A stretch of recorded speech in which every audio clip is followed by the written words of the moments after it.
Hi friends, I'm excited to bring an Advent word of good news to you today from Luke chapter 2. Now, I've read and heard this passage so many times in my life that I actually have a scene in my head that always comes to mind. So the shepherds are out in their fields with their sheep at night. There are rolling hills in the background with a clear night sky filled with stars. And suddenly an angel appears in their midst, and there's sort of a glow that appears around them all. And the shepherds recoil in shock and fear.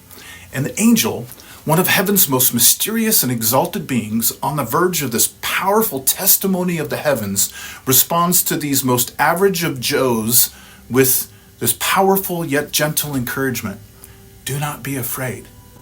Now, fear as a response makes great sense to me. God's been silent for hundreds of years, and this becomes the third time in a matter of months where the angel of the Lord appears. There was Zechariah, Mary, and now the shepherds.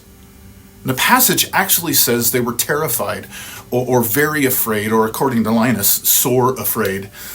And some will say that the response was actually a holy reverence, but that doesn't make sense to me. Why would angels respond by telling them not to have a holy reverence? Now, this is a response of great fear, but the angel says, do not be afraid. Before relaying this powerful testimony of heaven, the angel deals with their immediate need. Do not be afraid. To me, this speaks powerfully about a God who cares about my immediate needs. He cares about how I'm feeling in the moment. He sees me and he counts my emotions as valuable, especially when the wrong response can keep me from catching the importance of a moment. I think in order to hear and to fully take in the good news, the shepherds needed to have their fears alleviated.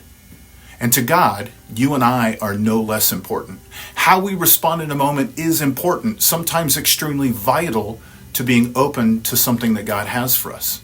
There are a lot of reasons to respond in fear to things around us: uncertainty, brokenness, anxiety, and all of these things and more can easily distract us from the good news that God is bending near, that God has a plan beyond this moment, that we will make it through everything that we're facing and all that He is asking of us, that we're not forgotten, that we're seen, and that we matter. The reality is that heaven's child, this infant of eternal hope and promise, this presence of perfect love, will drive away our fear and allow us to focus our attention on good news.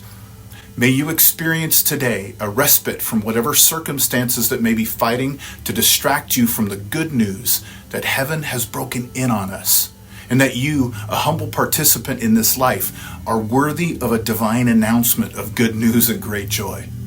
Do not be afraid. Instead, be blessed with the great news that heaven is here with you, for you. God bless.